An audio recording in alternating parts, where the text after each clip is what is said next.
Hello, I'm Greg Levine. I'm managing editor of Firedog Lake, and this is the party line for May 6th, 2011. And if you'll bear with me for a minute, I want to read you a short passage. A shrill trumpet call had pierced the air. It was the bulletin. Victory! It always meant victory when a trumpet call preceded the news. A sort of electric drill ran through the cafe. Even the waiters had started and pricked up their ears. The trumpet call had let loose an enormous volume of noise. Already an excited voice was gabbling from the telescreen, but even as it started, it was almost drowned out by a roar of cheering from outside. The news had run round the streets like magic. He could hear just enough of what was issuing from the telescreen to realize that it had all happened as he had foreseen. A vast seaborne armada had secretly assembled a sudden blow to the enemy's rear, the white arrow tearing across the tail of the black. Fragments of triumphant phrases pushed themselves through the din. Vast strategic maneuver, perfect coordination, utter rout. 500,000 prisoners, complete demoralization, control of the whole of Africa, bring the war within measurable distance of its end victory. Greatest victory in human history. Victory, victory, victory. Under the table, Winston's feet made convulsive movements. He had not stirred from his seat, but in his mind he was running, swiftly running. He was with crowds outside, cheering himself deaf. He looked up again at the portrait of Big Brother, the colossus that bestrode the world, the rock against which the hordes of Asia dashed themselves in vain. He thought how 10 minutes ago, yes, only 10 minutes ago, there had still been equivocation in his heart, as he wondered whether the news from the front would be of victory or defeat. Ah, it was more than a Eurasian army that had perished. Much had changed in him since the first day in the Ministry of Love, but the final indispensable healing change had never happened until this moment. The voice from the telescreen was still pouring forth its tale of prisoners and booty and slaughter, but the shouting outside had died down a little. The waiters were turning back to their work. One of them approached with the gin bottle. Winston, sitting in a blissful dream, paid no attention as his glass was filled up. He was not running or cheering any longer. He was back in the Ministry of Love, with everything forgiven, his soul white as snow. He was in the public dock, confessing everything, implicating everybody. He was walking down the white-tiled corridor with the feeling of walking in sunlight. An armed guard at his back, the long-hoped-for bullet was entering his brain. He gazed up at the enormous face. 40 years it had taken him to learn what kind of smile was hidden beneath the dark mustache. Oh, cruel, needless misunderstanding! Oh, stubborn, self-willed exile from the loving breast! 2 gin-scented tears trickled down the sides of his nose. But it was all right. Everything was all right. The struggle was finished. He had won the victory over himself. He loved Big Brother. This passage from the end of George Orwell's 1984 was what was running through my mind, honestly, very soon after I heard the news on Sunday night, early Monday morning, and turned on the TV to see crowds streaming in to Lafayette Park and down by what is unfortunately called Ground Zero and into Times Square.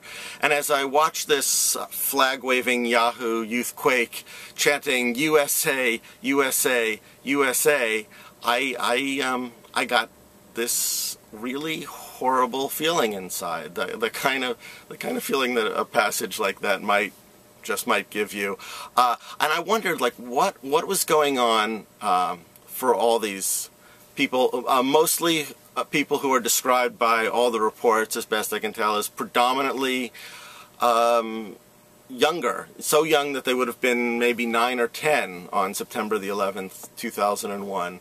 What were they doing? What were they looking for as they chanted USA, USA, waved those flags and went to these seminal points in America's cities?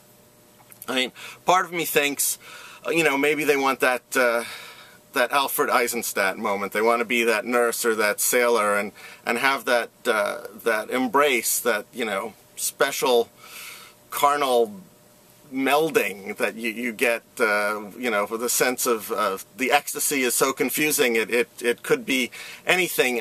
Maybe, you know, even if they'd never seen the iconic VJ Day photo, those sorts of emotions are, of course, incredibly powerful.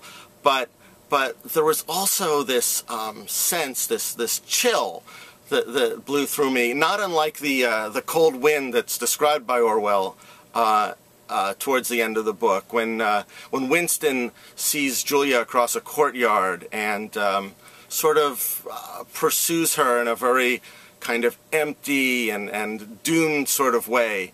Finally, sort of chasing her down, they look at each other and both have to admit to each other that that they had betrayed each other. Now, in this case, to me, at this moment anyway, you know, I'm looking at all the Winstons out there and I'm thinking, for each of them, the betrayal is to so easily give in to fear and allow themselves to be manipulated by fear, to so quickly mistake vengeance for justice, to so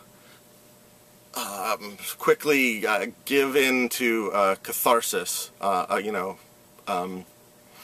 But honestly, the harder and perhaps much broader and stretched metaphorically part of this is to look at the Julia that I see here as America, and the vast betrayal that that the country in turn gave to Winston, to so readily take those caged rats and hold them so close to the face of a former loyalist, because you found that you could get so much more with the fear than you could get with the love, to so willingly sort of cast off what you were before and assume this other role, because honestly, in the end, it promised you much more permanent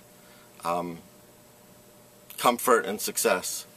If you get where I'm going with this. There's a moment right there where Winston, for the first time, takes a look at Julia after all these years of being separated, and he quickly perceives that though she is that same person, she is not that same person at all. She is coarser. She has a scar. Her skin looks rough. Her waist thick, and he compares her to a corpse.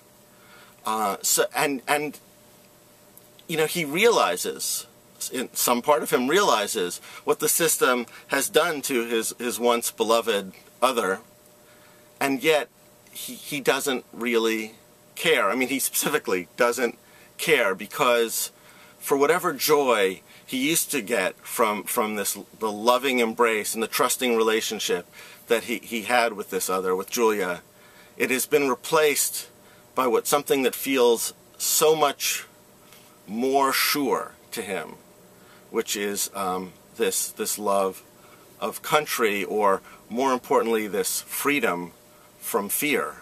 However fleeting that actually is, the knowledge that this great strong other has the ability to occasionally sweep in and rescue you from that which you most fear.